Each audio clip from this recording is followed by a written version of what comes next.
Hi all, good morning. Welcome to Priya's little stories. So இன்றைக்கி நம்ம பார்க்க போகிறது பார்த்திங்கன்னா ஒரு மாம் எடிட் லைஃப் தான் நம்ம பார்க்க போகிறோம். ஸோ ஆஃப்டர் பிகமிங் அ மாம் அப்பப்போ பண்ணுற விஷயம் ரெகுலரைஸ்டாக டெய்லி நம்ம ரொட்டீனில் ஆட் ஆகிடும். ஸோ அப்படி நம்ம பண்ண போகிறது பார்த்திங்கன்னா ஒரு dosa batter and 10 minutes quick lunch recipe தான் நம்ம பேபிஸ்க்கு பார்க்க போகிறோம். என்னதான் பேபிஸ்க்கு நம்ம நிறைய குக் பண்ணாலும் அவங்க சாப்பிட மாட்டாங்க, ரிஃப்யூஸ் பண்ணுவாங்க.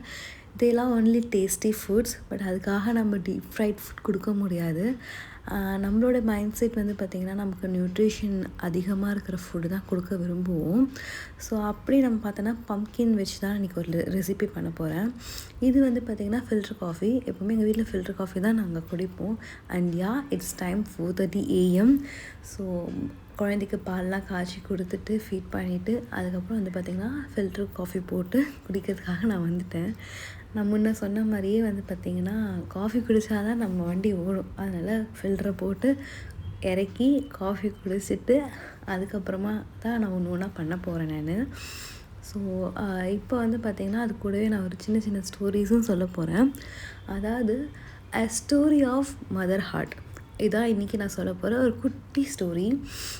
அதாவது வந்து பார்த்திங்கன்னா ஒரு ஊரில் வந்து ஒரு அம்மா, அப்பா, குழந்த 3 பேருமே இருந்துருந்தாங்க. அப்பா வந்து ஃபார்மர். அப்படி இருக்கும்போது பார்த்திங்கன்னா அந்த ஃபார்மர் வந்து என்ன ஆகிறாரு, லேண்டில் வந்து ஒரு ஸ்னேக் பைட்னால he has passed away. So அவங்க அம்மா வந்து தான் ரொம்ப கஷ்டப்பட்டு அந்த குழந்தைய வந்து பையனை படிக்க வச்சு வளர்த்து பெரிய ஆளாக ஆக்குறாங்க. அவங்களுடைய தாட் அது எல்லா மதருக்கும் இருக்கிற மாதிரி வந்து பார்த்திங்கன்னா அந்த அம்மா வந்து அவங்க எப்படி அந்த குழந்தைய பார்த்துக்கிறாங்களோ, அவங்க பையனை பார்த்துக்கிறாங்களோ, அதே மாதிரி நாளைக்கு வரப்போகிற பொண்ணும் அதே மாதிரி அவங்க பையனை வந்து நல்லபடியாக பார்த்துக்கணும். ஸோ இதுதான் அவங்களுடைய தாட். ஆஸ் யூஷுவல் எல்லா மதர்ஸ்க்கும் இருக்கிற அதே தாட் தான் அவங்களுக்கும் இருக்குது. ஸோ இப்படி அவங்க வந்து ஒரு ஏஜுக்கு அப்புறம் என்ன பண்ணுறாங்க, வரன் பார்க்க ஆரம்பிக்கிறாங்க. தான் ஊரில் மட்டும் இல்லாமல் பக்கத்து ஊர் எல்லா ஊர்லேயும் போயிட்டு வரன் பார்க்க ஆரம்பிக்கிறாங்க. அப்படி இருக்கையில் இந்த பையனுக்கு ஒரு சின்ன ஒரு மைண்ட் செட் என்னென்னா, கொஞ்சம் பணத்து மேலே அதிக ஆசை வருது. ஏன் அப்படின்னா சின்ன வயசுலேருந்து அவங்க அம்மா தான் அவங்கள கஷ்டப்பட்டு வளர்த்தாங்க.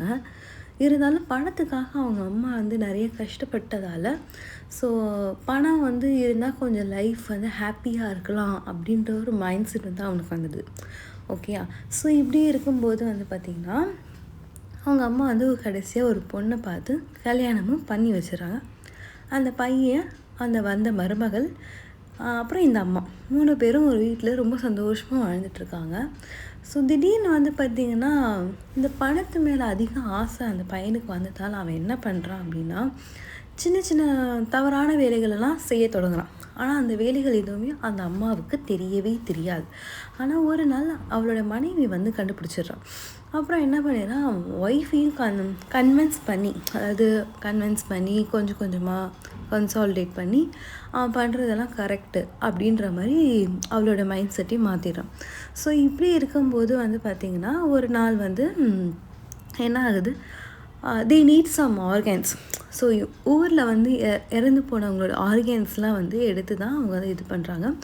அப்படி வந்து என்ன ஆகுது, so no death has happen in that village ஒரு பாயிண்டில். அண்ட் இப்போ வந்து அவங்களுக்கு ஒரு மணி வந்து தேவைப்படுது. ஸோ எதுவுமே இல்லைன்னு என்ன பண்ணுறாங்க, இந்த பொண்ணு வந்து ஒரு ஐடியா கொடுக்குது. உங்கள் அம்மா வந்து என்ன கேட்டாலும் வந்து நோவே சொல்ல மாட்டாங்கல்ல. ஸோ அப்படி இருக்கிறச்ச நீங்கள் என்ன பண்ணுங்கள், நீங்கள் போய் ஏன் வந்து உங்கள் அம்மாவோட இதயத்தை வந்து நீங்கள் கேட்கக்கூடாது, ட்ரை பண்ணலாம்ல அப்படின்னு சொல்லி வந்து இந்த பொண்ணு வந்து ஐடியா தருது. இந்த பையனுக்கும் ஒரே shock.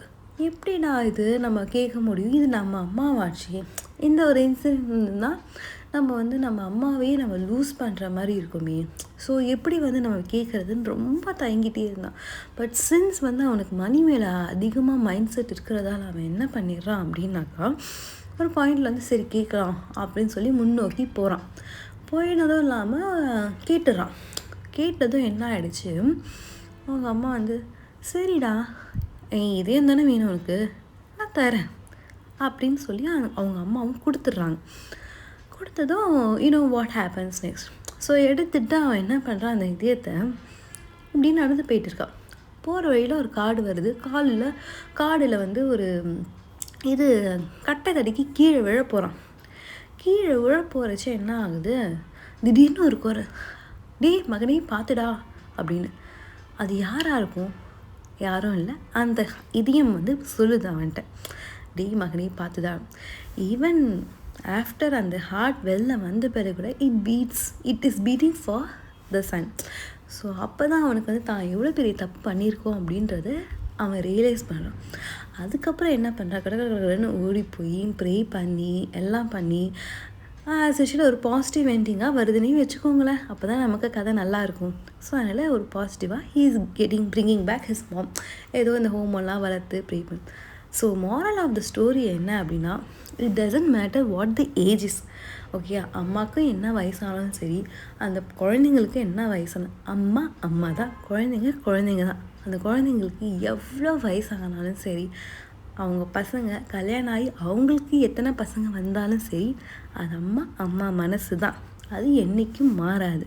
So their heart always beats for the kids, their childrens. So இதுதான் நம்மளுடைய moral of the story. So இப்போ நம்ம டப்பு புட்டுன்னு நம்ம வீடியோக்குள்ளே வந்தோன்னு வச்சுக்கோங்களேன். நம்ம இங்கே ஆல்ரெடி மாவு ஒரு பக்கம் அரைச்சாச்சு, அதோட வெஜிடபிள்ஸும் கட் பண்ணியாச்சு. இங்கே நான் வந்து ஆனியன் அண்ட் பரங்கிக்காய் கட் பண்ணி வச்சுருந்தேன். ஸோ கடாயில் வந்து பார்த்திங்கன்னா ஆயில் போட்டாச்சு. அதோட கொஞ்சம் கடுகு, வெந்தயம் இதெல்லாம் போட்டு நல்லா வதக்கி எடுத்துகிட்டு, இது கூடவே கொஞ்சோண்டு பார்த்திங்கன்னா இந்த வெங்காயம், அதுக்கப்புறம் வந்து இந்த பரங்கிக்காய் இதெல்லாம் நான் போட்டுக்கிறேன். நான் இதெல்லாம் போட்டு நல்லா வதங்கணும். நல்லா வதங்கின பிறகு கொஞ்சோண்டு நான் வந்து பார்த்திங்கன்னா எப்போவுமே வந்து வாசனைக்கு மஞ்சத்தூள் அதிகமாக ஆட் பண்ணுவேன். அதுக்கப்புறம் வந்து கொஞ்சமாக அது இது குழந்தைக்குன்றதுனால காரம் கம்மியாக தான் பண்ணுவேன் நான்.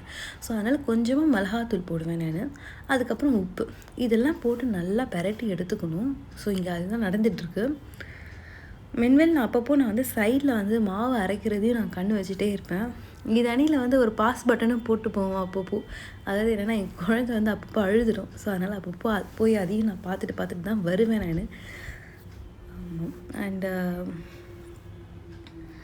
ஆல்மோஸ்ட் நான் சொன்ன மாதிரி எல்லா பவுடரும் ஆட் பண்ணிட்டேன். இப்போ வந்து சாட்டே மட்டும்தான் பேலன்ஸு. சாட்டே பண்ணிவிட்டு நான் வந்து சைடில் வந்து அரிசி கலந்து வச்சுருந்தேன். தேவையான அளவு அரிசி, துவரம் பருப்பு, அப்புறம் கொஞ்சம் வந்து பயத்தம்பருப்பு ரெண்டுமே சேர்த்து தான் ஆட் பண்ணுவேன். இங்கே வந்து பார்த்திங்கன்னா மாவு அதாவது ஆல்மோஸ்ட் ரெடியாக ஆயிடுச்சு. இதை நான் வந்து இது பண்ணிக்கிறேன். இங்கே வந்து புளி தண்ணி கரைச்சி வச்சுருக்கேன். இந்த புளி தண்ணியும் நான் வந்து இதில் ஆட் பண்ணிடுவேன். எப்பவுமே வந்து பார்த்திங்கன்னா இந்த மாதிரி பிசிபெல்லா பாத், சாம்பார் சாதத்துக்கெலாம் வந்து இப்போது 1 கப்பு அரிசிக்கு 3 கப் தண்ணி ஊற்றுறோம் அப்படின்னா, நான் கொஞ்சம் எக்ஸ்ட்ரா 1 கப் அதிகமாக ஊற்றுவேன். ஸோ நல்லா பொங்கல் மாதிரி தரன்னு குழச்சி எடுத்து கடைசியாக நெய் விட்டோம் அப்படின்னா அது வந்து நல்லா வாசனையாகவும் இருக்கும், டேஸ்டியாகவும் இருக்கும். இங்கே தான் நான் பண்ணுறேன் நான். அண்ட் மென்வைல் பார்த்திங்கன்னா அரிசி பொங்கி அரிசி எடுத்தாச்சு. அடுத்து வந்து பார்த்திங்கன்னா நான் இப்போ பண்ண போகிறது உளுந்து தான். அதுவும் ரெடியாக இருக்குது. அதை நான் போட்டு அரைச்சி எடுத்துக்கிறேன். அரிசி உளுந்து ரெண்டுமே வந்து பார்த்திங்கன்னா நான் வந்து ஓவர் நைட் சோக் பண்ணுவேன். நைட்டு ஃபுல்லாக சோக் பண்ணி மார்னிங் தான் அதை எடுத்து இது பண்ணுவேன். அப்படி இல்லைனா காலையில் ஊற வச்சு ராத்திரி அரைச்சி ராத்திரி ஃபுல்லாக புளிக்க வச்சு தான் இது பண்ணுவேன். ஸோ நான் அப்படி தான் இங்கேயும் நான் பண்ணியிருக்கேன். முன்ன சொன்ன மாதிரி அரிசி, துவரம் பருப்பு, பயத்தம்பருப்பு இது 3மே கலைஞ்சி நான் வச்சுருந்தேன். அதை தான் இதில் போட்டிருக்கேன் நான். அதையும் ஆக்சுவலாக நான் ஒரு வறுப்பேன். அப்போ தான் கொஞ்சம் வாசனை இருக்குன்றது என்னோடய தாட். ஸோ அதனால் நான் அதையும் நான் பண்ணிக்கிறேன் நான். அப்புறம் நான் சொன்ன மாதிரி வாட்டர் ஆட் பண்ணிக்கிறேன். வாட்டர் தேவையான அளவு அதையும் நான் ஆட் பண்ணிக்கிறேன் நான். கொஞ்சம் நான் எக்ஸ்ட்ராவாக தான் நான் முன்ன சொன்ன மாதிரி ஆட் பண்ணேன். அப்போ தான் நல்லா தளன்னு வரும். இது முடிஞ்சதும் பார்த்திங்கன்னா குக்கர் விசில் எக்ஸ்ட்ராவாக இப்போ 3 விசில்னால் நான் கொஞ்சம் 4 விசில் வைப்பேன். தேவைன்னா நான் என்ன பண்ணுவேன், 3 விசில் பெருசாக வச்சு 2 விசில் சின்னதாக கூட வைப்பேன் நான் சில டைமு.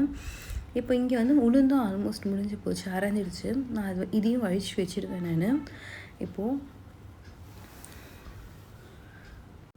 உளுந்து வந்து நல்லா பொங்க ஆட்டினா தான் நல்லா இட்லி வந்து நல்லா வரும். அதே சமயம் உளுந்து ஆட்டும்போது அதிகமாக தண்ணி என்றைக்குமே ஊற்றிடாதீங்க. இது ஒரு பெரிய டிப்ஸு.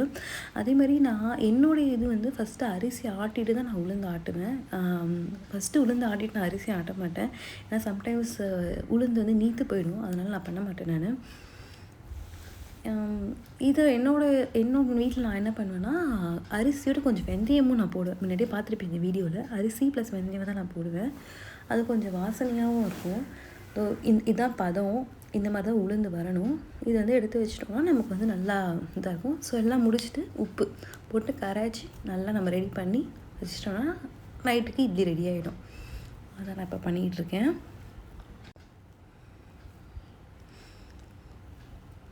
ஒரு காஃபி மாவு வச்சு கடைசியாக டப்பாவில் போட்டு மூடி அப்படியே ஓரமாக வச்சாச்சு. அதோட அவ்வளோதான், முடிஞ்சிருச்சு இந்த வேலை. கிரைண்டர் இல்லாமல் கடைசியாக தொடச்சி வச்சு எல்லாம் முடிச்சாச்சு. நான் சொன்ன மாதிரி சாப்பாடு ரெடி. இதை நான் வந்து இதை என் ஹஸ்பண்ட்காக நான் பேக் பண்ணுறேன். ஆஃப்கோர்ஸ் 4:30 மணிக்கு எழுந்திரிச்சு நான் எல்லாமே வேலையெல்லாம் முடிச்சு வைக்கிறேன் இன்றைக்கி. நான் இதில் எல்லாம் எடுத்து வச்சுட்டு கடைசியாக இவங்களுக்குமே நெய் ஒரு ஸ்பூன் நான் ஆட் பண்ணுவேன்.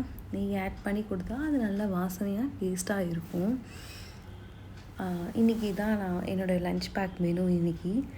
இதுக்கு கூட வந்து நான் இன்றைக்கி தொட்டுக்க எதுவும் பண்ணலை. ஏன்னா எப்படினாலும் அவங்களுக்கு ஆஃபீஸில் தொட்டுக்கிறதுக்கு ஏதாவது இருக்கும். ஸோ அதனால் நான் இன்றைக்கி எதுவும் பண்ணலை. இதோட இன்னைய வீடியோவில் முடிச்சுக்கிறேன். பாய் பாய்.